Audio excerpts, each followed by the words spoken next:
You support many of Citizens Union's positions on our reform agenda: campaign finance reform, ending gerrymandering by implementing a nonpartisan redistricting commission to draw the state legislative lines, appointing rather than electing trial court judges, election day voter registration, nonpartisan administration of elections, budget reform, and a number of other issues. You also describe yourself as a champion of reform, as you did earlier in your opening remarks, but Albany has been resistant to the reforms that you advocate. Why haven't you accomplished these reforms? And what about these reforms would you push were you to be reelected? Well, as I think I said in my opening remarks, the problem is that the Democrats who have championed these reforms have been in the minority since 1965, long before I got there. So other than having press conferences, bringing it up in floor debates, it's been limited. Some of the things that I did accomplish, though, that I'm very proud of, is in 1998 or 1999, Senator Bruno made some remarks at a press conference about wanting to abolish all gifts and meals provided by lobbyists to legislators.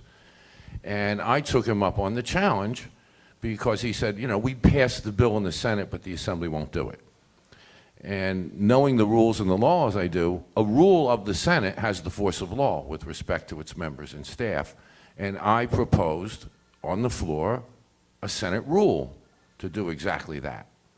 Senator Bruno wouldn't pass it, so then I proposed a voluntary ban, which he was forced to do.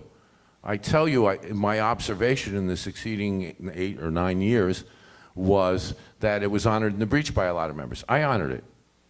No meals, no dinners, no tickets, no free golf games, nothing from lobbyists. That became law last year when Governor Spitzer came in.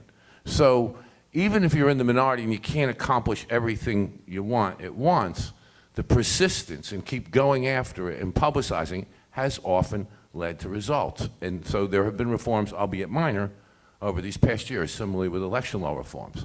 What I look forward to next year, when we have a majority, and I'm pretty confident we'll have a majority, is that we will adopt a lot or all of these reforms. I have my own personal priority list. I think nonpartisan redistricting is very important. You have 30 seconds left. And as the senior member, not the oldest, there are older Democrats than me in age, but I've served the longest. And I want to be there to remind my newer colleagues who now have the taste of power when they're in the majority that you got here by promising the people you would make these changes, and you're only going to stay in the majority, in my considerable, lengthy political opinion, if you keep that promise. And I will have no personal interest, frankly, in worrying about a gerrymandered district for me for another 10 years after 2012. I guarantee that. So that's why I want to be there. I think I can really get it done from that position of being the senior member of a new majority that comes in having promised these things. Now it's time to deliver. Thank you.